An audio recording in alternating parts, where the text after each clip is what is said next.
I love talking about money as much as sometimes people maybe feel uncomfortable talking about money. When we really do build a better relationship with money, it can serve the growth of our business, it can serve our life in so many different ways. And I work with a lot of women in business, and usually it's one of the biggest crutches, and they get stuck with it. There's a lot of emotion around it, and we just often aren't really taught to manage our money in a really healthy way. So I've invited the beautiful Erin Davis to come and join us on the podcast today so we can talk all things money, money management, and coming from a different lens. Like I love to teach money mindset and mindset with regards to business, whereas Erin also has the mindset side, but also has the accountancy side, which is going to be super interesting because I know even women struggle having conversations with their accountant. So welcome to the podcast, Erin. Thank you so much for being here. Thank you for inviting me. I am like you. I love these conversations about money, and I love that they just go in so many different directions, which are totally unexpected, but totally related at the same time. Yeah. And we jammed so well on your podcast recently. So I was like, after that, I was like, yeah, absolutely. You're going to resonate with a lot of my audience. So I'm excited to have our conversation today. So before we dive into all the money management and the fun stuff, I'd love for you to start with firstly, what should be one thing be that one woman focuses on in her business in order to take it to the next level? Well, money. You need to focus on money in your business. I think women get really good at their business, doing the business, but the finance part often gets forgotten because it is foreign to a lot of women and it feels uncomfortable and it feels messy. And so, if you want to take your business to the next level, you first need to know where you are right now. And then you need to plan and you need to um, really manage that growth, because if you don't manage the growth, that can lead you to significant financial stress and hardship and overwhelm. So it's really important that if you want to grow and take it up, then their money needs to be a focus. It just has to be.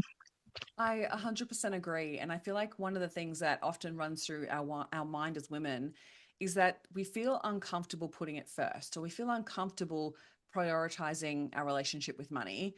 Why do you think that is?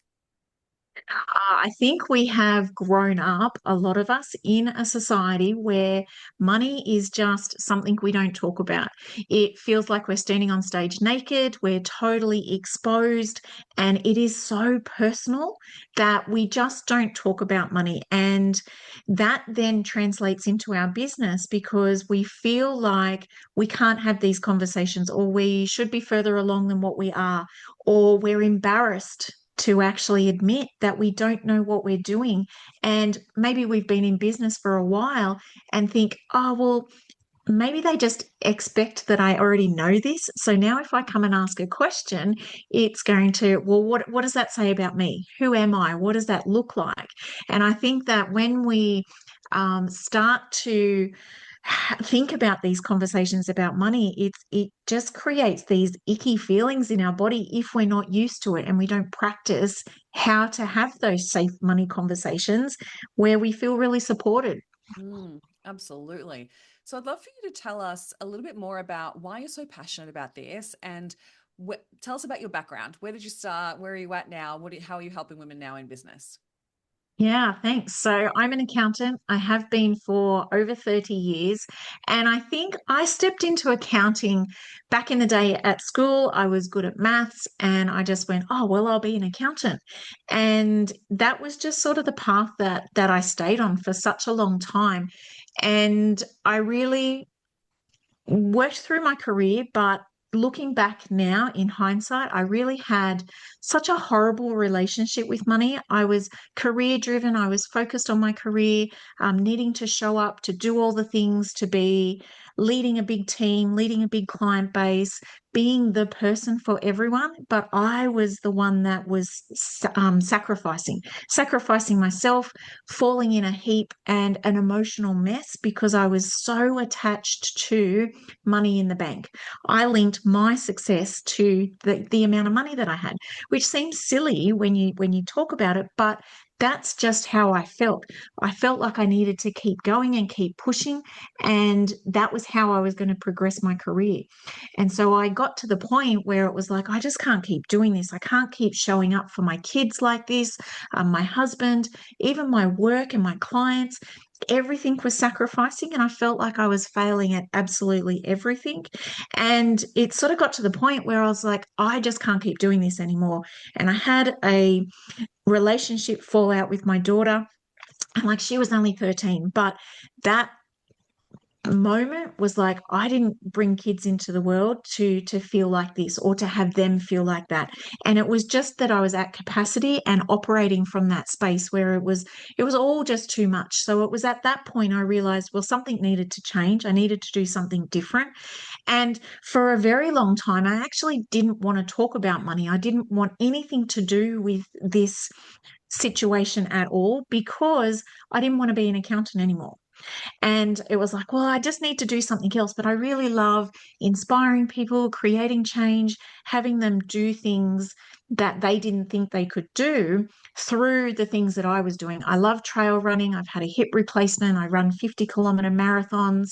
And, from that, I saw that women were being inspired to move and create change and do things. But I really didn't want to do anything with money. So it was quite a few years later that I went, well, hang on a second. Money is my actual skill set. This accounting world is my skill set, but how can I bring the two together or step out of the traditional compliance accounting, and how can I help women on a much deeper level? Because I help when I do compliance, don't get me wrong, we all have to lodge tax and we do BAS and all the rest of it, but this work, and you would know that this too, with this mindset work that we do, creating that change has such a bigger impact and a bigger ripple effect that it changes everything. And that's what really lights my heart up, to see women creating the change and making the movements and doing the things that they didn't think were possible, and using my skill set with money to then help them in their business to be able to really just own that space and feel comfortable with it. And I suppose that's how it sort of all evolved. I don't know when it happened or how it really happened, but yeah, that's been the evolution of it. Super interesting, because really understanding, I feel like your ideal clients would be experiencing or being in the place where you used to be, where you wanted to avoid it and didn't want to talk about it. I'd love to hear, how did you manage that? Like, what was the first step that made you go, okay, I've got to look at it? And then also, like, how did you move through from completely avoiding it, not wanting to look at it, to actually feeling super comfortable and empowered by it? Well, it took me a while actually, because I thought, well, who am I to speak about money, or who am I to talk about money? Because I don't have hundreds of thousands of dollars in the bank. And that was a real shift that I needed to work through, because it's all about creating your own version of rich for me. And so my first step was getting really honest with myself and asking for help. And I thought, I'm the accountant. I should know this stuff. I should be on top of this. I help people every single day to be able to manage their money. Why can't I do it? Why can't we be further ahead? Why am I making all of these mistakes when I should know better? And so that should, or that expectation that I put on myself, that was the first thing that really needed to go, because it was just keeping me so stuck in the emotion and so stuck where I was that I couldn't see anything else. And so I needed to ask for help, which was super exposing and super embarrassing on my part. But it was all of those feelings I put on myself. The other person that I asked, there was no issue there or no judgment. It was all about me. But it took a huge amount of courage to be able to step into that space and ask for help to start with. And then it was, okay, well, take a moment. Let's just look at this without all of the emotion that comes with it, that I'm not far enough ahead, I'm not doing enough, I don't have enough, all of those I don'ts or I can'ts. and really just settling and saying, well, what is it that I do want? Where do I want to be? What is important to me? And really connecting back into that has been such a huge shift and movement for me to be able to step into this world. Like I said, I don't have hundreds of thousands of dollars, but I have been able to create a life that feels aligned, feels connected. We are totally supported. We have more than enough money. And obviously I want more. I don't, it's not that I don't want more, but I don't need to have that in order to create the rich life that I want. But if I don't have my money sorted and I don't have that under control, I can't do any of the other things that I want to do. So it really was that big mindset shift, first of all, to ask for help. Mm. It's such a hard one for so many people. And I think that when you find the right accountant as well, like I feel like that's the hard part too, is finding an accountant Yeah. that understands your type of business and also is willing to sit with you and not make you feel wrong for doing things in a way that you've only known how to do. And I think that that sometimes can be through a referral rather than it be from this some random person, because I hear these stories all the time for women in business about how they feel so terrible going to their accountant. And look, some of it is their stuff, like they are projecting, but other times it's because their accountant makes them feel stupid. Do you notice this as well? Yeah, and you know what? As my in my role as an accountant, we didn't deal with the mindset work. We didn't deal with why are you not doing these things, or we just maybe assumed that you know these things because you're not asking questions, or we can make that space feel safe and supported to ask the questions. But I think it's also you and your responsibility to go, well, no, hang on, I don't understand that, or I don't quite get that. Can you say that again? Because accountants, I think we are so under the pump and we have so much pressure on the compliance part that this advisory part, a lot of people don't see the value in it because it's a cost, and they see the bill for the accountant and they go, oh well, it's just to prepare my tax return. They don't understand what actually goes into preparing those things. So when if we have a budget of how much time we need to spend on preparing a job, a lot of that budget is taken up by actually doing the work. And so when you get to the meeting part, if you're not asking questions, or if you're not expressing, the need for help, you're just agreeing and you're just saying yes, all of those things, then we're just assuming that things are okay and it's good. But we didn't ever delve into the mindset work, or the why aren't you sticking to the budget, or why aren't you doing this, why are you doing it that way? Like that Mm. sort of wasn't the conversation. The conversations are, well, here's the results, here's what you need to do. If there's a planning meeting, we need to do these sort of things. That's more having a conversation about what's going on in the business. But if you're just doing like a year-end review, the year's already passed, you've already Yeah. spoke, that's already happened. So we're just speaking about results. We're not really projecting what's going to happen in the future. So that's where having tax planning meetings in particular are really, really important, because you can then start to plan, well, what is it that I need to do? How do I need to grow? I see businesses grow way too quick, that they don't have the systems and the foundations in place, that they then get themselves into a whole heap of money mess. They don't have enough for tax. They're just totally overwhelmed. And then that perpetuates and creates more problems. So if you want to have that better relationship with your accountant, you need to find somebody that you obviously relate to, but also think about what is it that you want from them, and make that very clear, because an accountant in a traditional accounting role is not the money mindset coach. No. That is not what you're going to the accountant for. And so if you're going to the accountant to expect that, then you're going to be disappointed and you're going to be let down. So what is it that you're wanting, and have you expressed that? Yeah.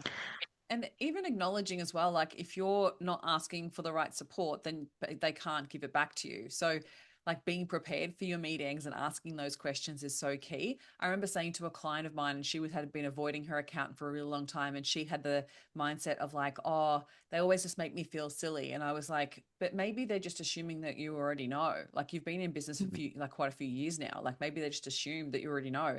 And I said to her, like, go back to your accountant, book a meeting, go back to your accountant and say this verbatim. I want you to give me all the information. Speak to me as if I'm a 3-year-old that knows nothing about money, that knows nothing about my business, knows nothing about what I'm actually doing with my money in my business. And please go through absolutely everything with me. And when she did that, the accountant got so excited. She was so excited because she's like, oh, finally someone I can work with on this, and having these conversations that she really wanted to have. But her client wasn't the one that was actually prepared for it. So it's so interesting that you sometimes do have to find the right accountant, but other times it's you, just the way that you're presenting yourself in the meetings. And you're right, like not even all accountants are advisory either. Sometimes they're No, just numbers, no. right? So No. acknowledging that too, of like what it is that you're really needing from your accountant and finding the right fit for you to support that. So Yeah. really want to explore. Sorry, do you want to add to that? I was just going to say, be prepared to invest in that as well. Mm, Like it is what is important to you and why is that important? The compliance part can be done fairly quickly with your systems and your accounting software or engaging a bookkeeper. A bookkeeper is different from an accountant, though, so don't expect your bookkeeper to do everything your accountant will do. But what is it that you are prepared to pay for? Like, actually, really think about that because, it's I did tax training today, and the amount that we need to know in order to make sure you and your business are compliant and doing the right thing is huge. And so there is value there. You just might not see it in the way that yeah. you're wanting to see it. So I would go to your accountant with that perception of what is it that I really want to get out of this meeting? Where is the value there? Are they providing that for me, or do I need to get this part from somebody else? And if you get quotes from accountants of what it will cost to manage your books over over whatever time period, ask what's included in that. Like I had this recently with a client and she asked me, is this too much to pay? And I was like, but what do you get with that? Like, can you please explain? Mm. Like, is this just doing your BAS? Is this like your tax return? Like what actually is this? And she was like, oh, I'm not sure. I'm like, go back and ask because maybe there was advisory built into that, right? So acknowledge what, even though you might look at the bill that you get from your accountant, finding out what's actually included in that and utilize it. Like I didn't realize that I was paying my accountant for bookkeeping and I wasn't even using it. So like sometimes you don't realize because sometimes I will also acknowledge sometimes accountants don't have a very good money mindset themselves and not very good Uh-huh. at sales either. They will just wait for you to ask for what you want and they'll just give you what you want, Yeah. right? Instead of actually going, hang on a minute, what do they need? So sometimes we have to be our own advocate in that relationship for sure. No, and I sound like I am just advocating for accountancy, but we're under the pump. We are really under the pump with compliance, and yeah, I think you pay for what you get. Mm, absolutely. So, can we explore some of these foundational pieces that you believe business owners should have in place so we can start to explore the questions that maybe they're too scared to ask just yet? Because I feel like that would be really helpful for them to hear from you. So, you often mention like maybe it's not maybe don't go down budgets, but like what are some of the misconceptions we can start there? What are some of the misconceptions you believe business owners have when it comes to managing their money? That they need a million different bank accounts to be able to manage it. I am not a fan of profit first. I'm a fan of the concept of a few different bank accounts and separating, but I am not a fan of having lots and lots of different bank accounts because I feel like that creates stress, overwhelm. You feel like you're robbing Peter to pay Paul. You're shuffling money around all the time. It ends up being really costly if you make a mistake with your reconciling. So it's going to cost you more at the end, which takes up that budget that we were speaking about before. So the misconception is that I need to have so many different bank accounts and I need to be recording all of these bits and pieces in all the different areas. I would say 3 or 4 bank accounts is plenty. Another misconception is that my bookkeeper or accountant just look after everything and I don't need to I don't need to worry about it because somebody else is doing it. That is huge. And I think that is really us outsourcing our power to somebody else. And I am all for the bookkeepers and the accountants, good bookkeepers, because I suppose with everything, there's shonky bookkeepers, there's shonky accountants. But if you have a good bookkeeper, it is still your responsibility as the business owner to know what is going on. You don't physically have to do it, but you need to know what's happening. You can't just say, here's all my stuff, go do it. Yeah, You need 100%. to know. You need to know what's happening. And just don't let your accountant, sign off the end of year reports or the BAS or whatever it is without reading it, without understanding it. Don't just assume everything's okay. Maybe there's something that didn't get spoken about that you've forgotten about, that you haven't told us about, and we've gone and prepared on this basis, and you've just signed off, and now all of a sudden everything's wrong. So I think just leaving somebody else to take care of it is a really big misconception and something that ends up leading women into a space where they feel even more disconnected and more removed Yeah. from their money than what they need to. So, the misconception is you don't outsource to everybody. Like they're not going to do everything for you. You need Yeah. to make sure you know what's going on. And even doing that, I just want to acknowledge as well, it won't make you feel more certain or more at ease with your money just by giving it to someone else. Mm. Right? Like I feel like sometimes like when you think about the relationship that you want to have with money and the emotions you're trying to avoid by not looking at your money, right? We're avoiding the scarcity, we're avoiding the even just avoidance, the shame, the disappointment, the judgment, like whatever it is that we're avoiding by not looking at our numbers, just to give it, if we gave it to someone else, it doesn't take away those emotions. You're still going to feel out of control and not know what's happening with your money. And that's not going to support you to feel any different. So I'm such a big believer. I absolutely agree with you that, yeah, you need to be empowered by your numbers and avoiding them and giving them to someone else is not supporting you. And also, your accountant is not the business owner. So you cannot just expect them to make your financial decisions for you. They're not Mm. you. Yep. Like it's crazy. I have, I say to all my clients, it is your responsibility as the business owner to understand your financial system. Mm. I am pretty blunt with that. And I think if you go into business, it is your responsibility. You cannot be offloading this to anybody else. Again, this is not that you have to do everything, but you need to understand what's happening, how to allocate, how to run reports, how to read reports.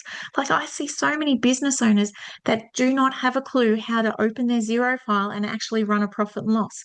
Do not know that you can run a profit and loss for every single month and compare it. You can start to see trends. What does a balance sheet actually mean?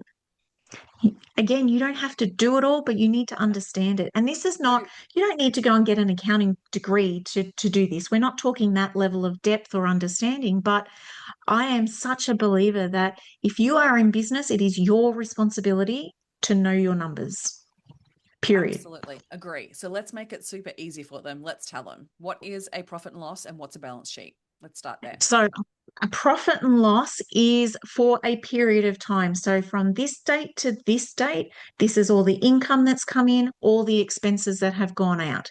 It is the trading of the business, money in, money out, income and expenses, and you end up with a net profit. Now, I see a lot of business owners, if they are a sole trader, they think, oh, well, that's not what I pay myself at the end, the profit figure, which is correct because what you pay yourself really has no relationship to the profit. That is just cash out of the bank. And so, for a business owner that is a sole trader, your profit and loss from this date to this date is what is going to be included in your tax return. The balance sheet, on the other hand, is at a particular point in time. So as at 30th of June, this is my net worth. All my assets, less all my liabilities. This is my net position. And so what's really important is we need to ask that profit and loss. So the profit that we've generated between, say, 1st of July and 30th of June, we've got, say, $50,000 in profit. What did I do with the profit? Where did the profit go? That's where understanding the balance sheet and what that means That will tell you where the money has gone. Because we see people have, on paper, they look like they've made heaps of money. They've got really great turnover. Turnover is sales, so that is one metrics, but it doesn't tell you how successful your business is. The profit at the end, that is the key metric you need to be looking at. That is income less all your expenses, what's left over. Where did that profit go? Because you can look like you've got heaps of profit, but you have no money in the bank. And then you can't pay your tax. And that's where the real disconnect is, understanding what is the profit and loss, and then what is the balance sheet. But where did my profit go? That is such a key part to understand where, where your tax bills come from, or why do I have no money left in the bank? Yeah, that's always the question, isn't it? Like, get to the end of the month, why Yeah. is there no money? So, I'd love for you to share a little bit more about any, like, when it comes to like budgeting in business, what's your take on this? How do you support people with creating budgets in their business? Because sometimes with businesses, they can be up and down. So, budgeting can be very difficult for a lot of people. So, tell us a little bit about your ethos with budgeting.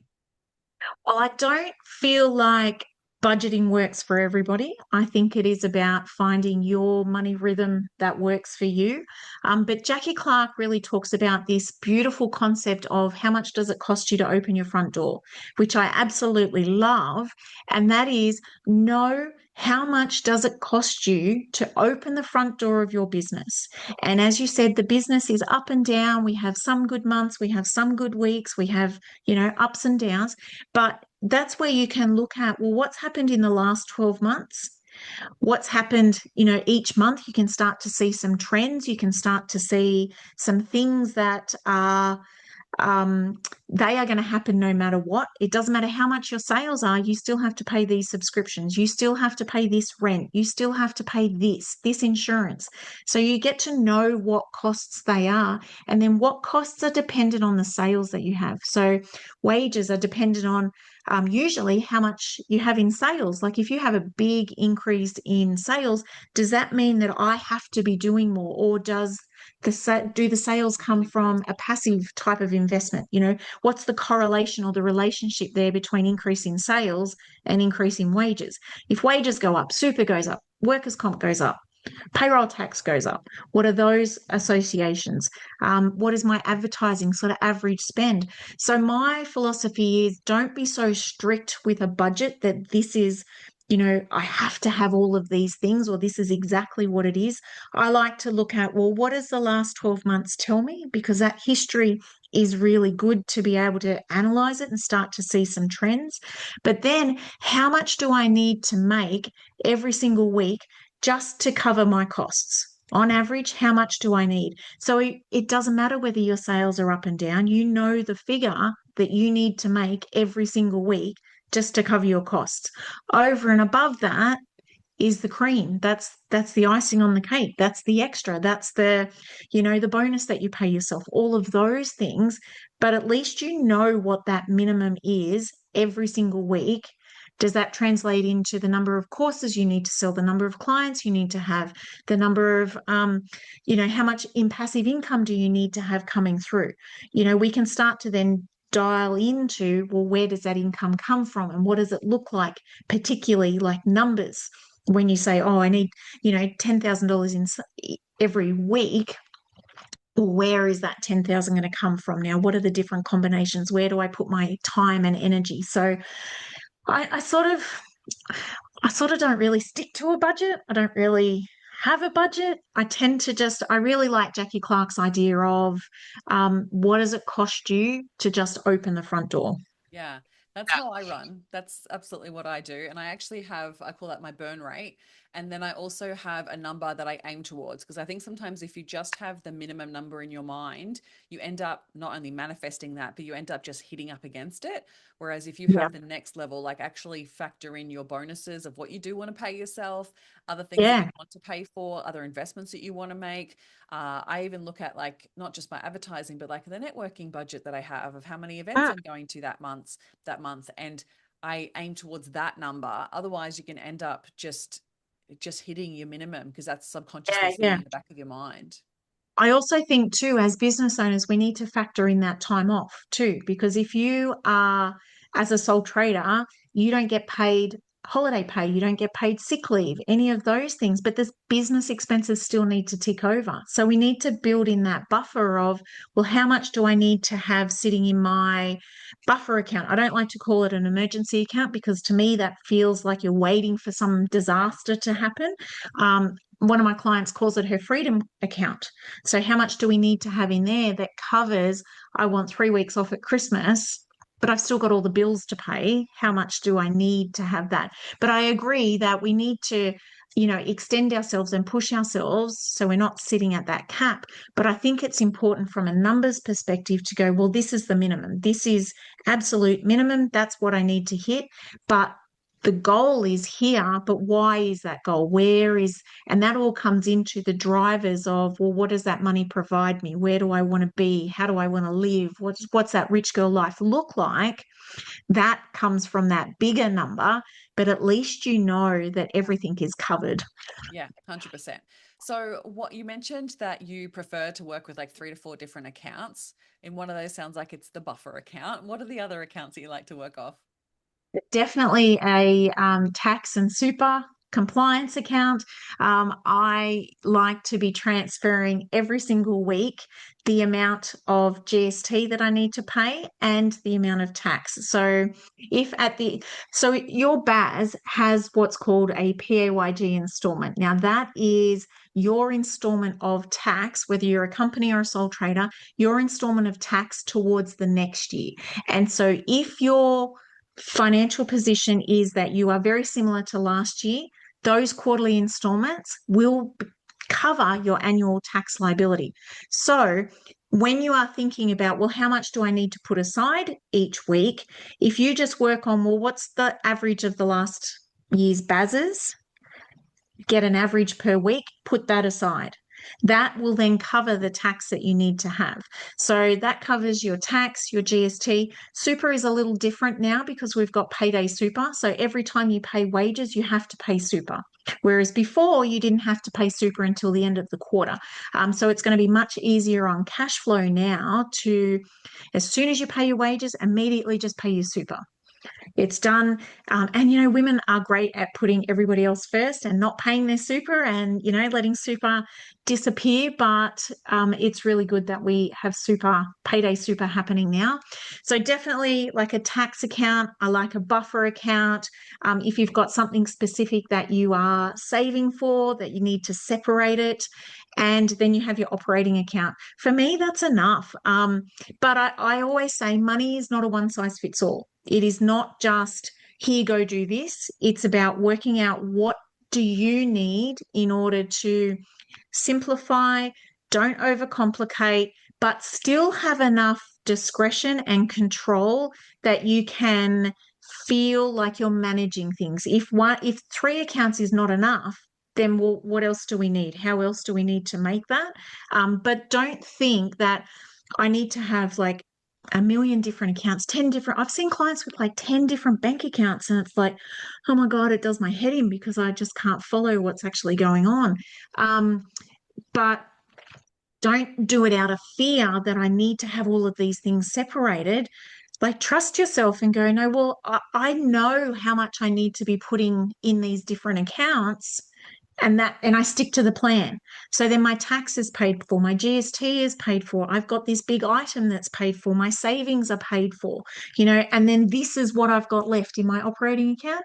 If it's not there, then I can't do it. Yeah. So then you need to reassess where you're at. Yeah, awesome. So good, Erin. Thank you so much for going through all of that. Can you share with us, are there any other simple strategies that you like business owners to put in place to support managing their money?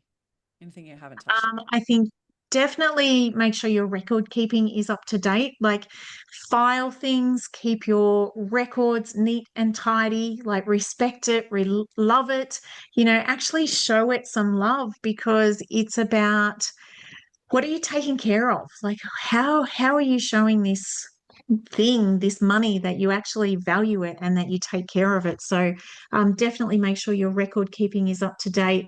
I think the language that you use around money, making sure that you are not coming from this place of, oh, we can't afford it, oh, that's too expensive, I can't do that. Maybe it's like, oh, well, that's not a priority right now. This is the priority, or this is what I need to do. So being really careful about those things. And I think being mindful of the loops and the patterns that you constantly see yourself back in. If you want to manage your money and get better at managing your money, it's really the awareness piece of, well, what am I doing and what are the behaviors driving these actions that I'm doing? Like what's the emotions? Where are those things? Which is the work that you do with the mindset piece. That is so crucial to being able to improve your relationship with money. And I love that because exploring those behaviors, there's always something underlying it that's causing the behavior. And I think that we can, as women, we have a lot of judgment on ourselves, and there's a lot of shame around some of the behaviors that we have around money. And I think one of the best ways to release that shame is acknowledge that it's a behavior that you learn't from somewhere, right? And it was Ah, most likely not your behavior to begin with, but you learned it. You learned that's was a coping mechanism or an adaptive way, or it was just a behavior that was modeled to you.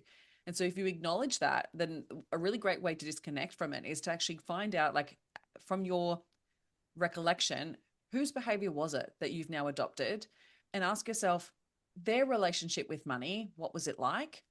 And what was their overall experience with money? Like, if you think about their financial situation, do you want that financial situation to be yours? And if the answer is no, then you get to disconnect from that behavior and be like, that ah, was my mum. That's why she dealt with it. It was the way that dad dealt with it. Like, it was I saw that with my old boss, or wherever it came from. Acknowledge, like, okay, that was their behavior. Did it give them the result that I want? Do they have the situation that I want? And if the answer is no, then maybe you need to look for a better money model, to start yeah. looking at where's the representation of someone who really is great with their money, and what money behavior can I start modeling. And I would just start really simply, because we want to build up the habit to take over from the old behavior, right? Sometimes we need to do some releasing processes around that behavior, or uncover what the belief or the emotional association that you have with that behavior. But other times it can be like, okay, I'm here to develop a new habit. So rather than it be perfect, recognize that it's just a step by step process of, like, if I do it a minimum of 21 times, I'm more likely than to continue it.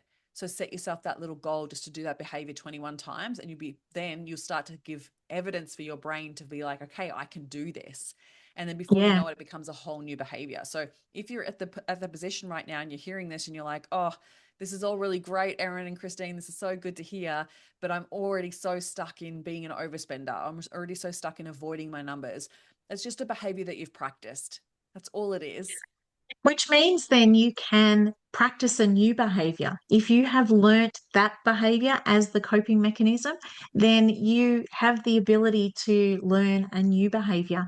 But it all starts with a decision. I think there is so much power in deciding, and then looking, like you said, for the evidence, stack the evidence, look for, if you don't have that evidence for yourself, who else is doing it that you want. So don't come at it from a place of, oh, well, they always do it, or they always have it and it's easy for them. No, well, they can do it, so I can do it too. And my philosophy is one step at a time. And I use this with my running all the time. I don't run 50 kilometers thinking about the end finish line. It is literally one step at a time, one foot in front of the other. So do one thing, get good with one thing, do the next thing, get good with that thing. And I remember somebody saying to me, oh, but I can't put 10% away, in my savings account of my wages. I just don't have that amount of money. And I said, well, who said it needs to be 10%? Like, who said that? Who made that rule that it needs to be 10%? What can you afford? Can you afford 1%? Or can you afford $5? Or can you afford $1? But stay persistent at it. Mine is always all about being persistent, not consistent. So, persistent, you're going to make a mistake. You're going to stuff it up. You're going to make a mess of it. But just get back up and go again, Mm. because the more times you get up, the more times you practice, you are going to build that muscle memory, the strength, the ability, the evidence. And then once you get the $5 a week sorted, or the $1 a week sorted, whatever it is, you then go to $2 a week Yeah. and you get that sorted. And I think we really discount just the effect of the compound. And so we talk about compounding with like growing our income and, growing our savings, but we can also compound our behaviors, our beliefs, our debt reduction. We can compound everything by just making these small little tweaks and adjustments and just building on it. And I think if we just really embrace the little one percenters, the little tiny things, they really do add up to be such big game changers overall. Yeah, big compound effect there for sure.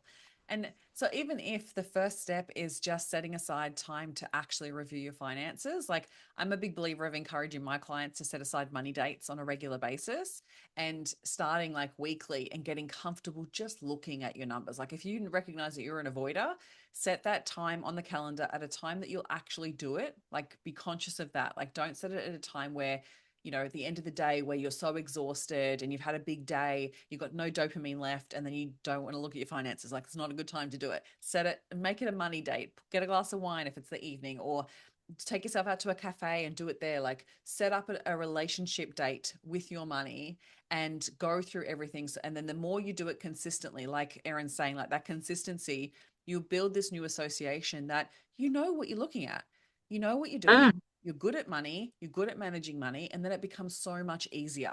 It's when you constantly then avoid it and don't look at it as you're disempowering yourself rather than empowering yourself. Yeah, I think you can also habit stack too. So if you are really avoidant and you are not even prepared to have a money date with yourself, what is it that you are already doing that you can just add this little thing onto so it doesn't seem like a big change? It doesn't seem so big and hard to do. Like you're having your morning coffee or you're sitting there having your morning brekkie. You're probably scrolling on your phone anyway. Open your banking and just have a look at what actually happened yesterday. Like, I think we get so hard on ourselves and expect things to be so perfect and we do them right from the get go. If all you can manage is just having a cup of coffee that you already have and just opening your bank account without any judgment, then do that, and then build up to the money dates, and then build up to this, and then build up to the next thing. There's so many different ways that you can do it, but I think if you just make that commitment to yourself, we make so many commitments to so many people we love and we show up for them all the time, but we don't show up for ourselves. And so if you make that commitment to yourself that you are worthy and you are deserving of this, start where you're at, wherever you're at, and just start. That just You will just get better at it over time. You just have to. I love that. And you mentioned before that you're a trail runner. I'd love to Mhm. know what correlations or connections do you see with like managing money or having a good relationship with money that you've taken from being a trail runner? Well, when you are out on the trails and you've been running for like 11 hours and it's freezing cold and you are in the dark in the middle of the night, it's raining and it's muddy, it's like, how do I keep going? How do I go up these 1,000 stairs that I need to finish?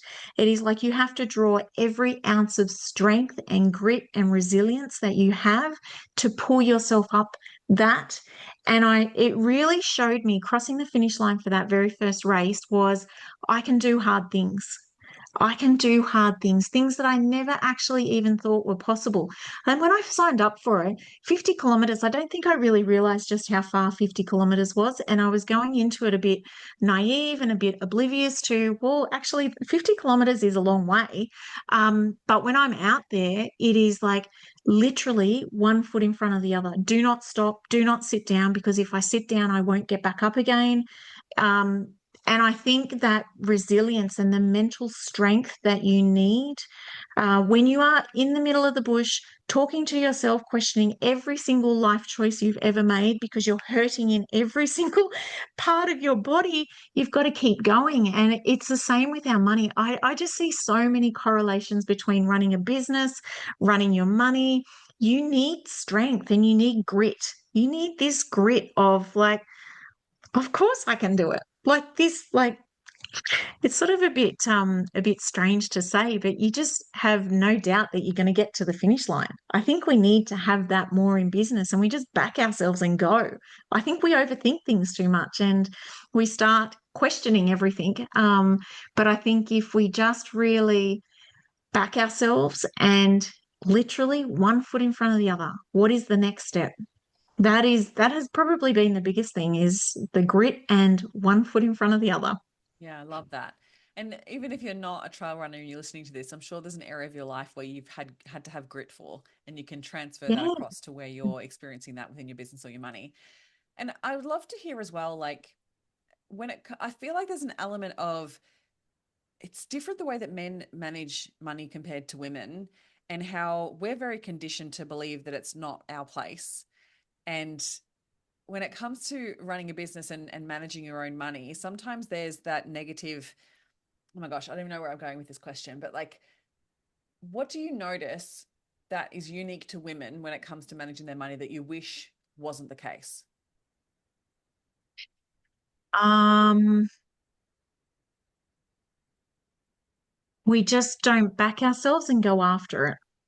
I think we tiptoe around our cancellation policy, our asking for a pay rise if we're employed, putting our prices up. Men just go, stuff it. This is what I'm doing. And they just move on from it. I think we are just so conditioned with emotion that we attach emotion to everything and we give everything meaning and we give it meaning about ourselves. Mm. And so if we want to put our prices up, it's like, oh, well, are they going to choose me? Do they like me? Did I do something wrong? I don't know whether they'll, I don't know if that's right. I don't want to do anything wrong by them. And men will just go, oh, well, but I say to my clients, well, you've still got to pay your bills too, right? You've still got to pay your rent. You've still got to put food on the table. You've still got to take your kids to sport. How is that going to happen if you just keep giving away all of these things and outsourcing our responsibility, I suppose? But yeah, I think men just have this matter of factness to them and they don't get caught up in the emotion of it. They just go in and bat for themselves, back themselves. We just like try and sabotage. Oh, I don't think we try to sabotage. We don't try to. We just find all the excuses because we attach everything to emotion. Yeah. And money is just money. It's just transactional, but we just give it so much meaning and we make it mean something about us, usually back to our self-worth and our deservingness. But if we can, yeah, take a leaf out of their book and just go, yep, that's what I'm doing and do Yeah. it. Well, I feel like there's an underlying current or narrative that gets talked about, or doesn't get talked about, I should say. It's like an underlying narrative that if we cared about money, actually caring about money makes us bad, makes us it's not a nice thing as a woman to care about money. Like it's really looked down upon, don't you think? Yeah, I do, but I think women do so much good with money. We do so many good things in the world when we have money. We have the opportunity to support, those in our lives. We give back to the community. We don't often see, now I'm generalizing here, we don't often see women with the big flashy boats and the cars and the houses and all of those things. We tend to be the ones that are, just ticking along in the background here. But money for us can do so much good in the world. We can, oh, I just know that we can do so much good. And if we just allow ourselves the opportunity, then we grow, but everybody around us grows. We uplift. The rising tide lifts all boats. We lift everybody up when we are feeling good within ourselves, we're making money, we're contributing back to the community, we're just happier beings, which means our kids are happier. They go to school happier. They're not, cranky little shits that, cause trouble in the classroom that then create problems for the teachers and the other kids. So, there's just so many ripple effects. And I think we just need to uh, accept that women do great things with money and money is not bad. Money gives us choice. Yeah. It gives us choice. Absolutely. Totally agree with you. And I feel like it's one of those permission slips we need to give women, that it's like, it doesn't mean anything bad about you if you want to have more money, and you should want to earn more money because you're great at what you do and you don't have to justify it. Like, I think so many women just get in that No, space of like, I have enough for what I need, but then they get stuck in that cycle of struggle. And like, You don't have to have it that way. So I think No. building that new relationship with money, and sometimes even asking yourself, like, would a man think this about money? Would a man feel this way about money?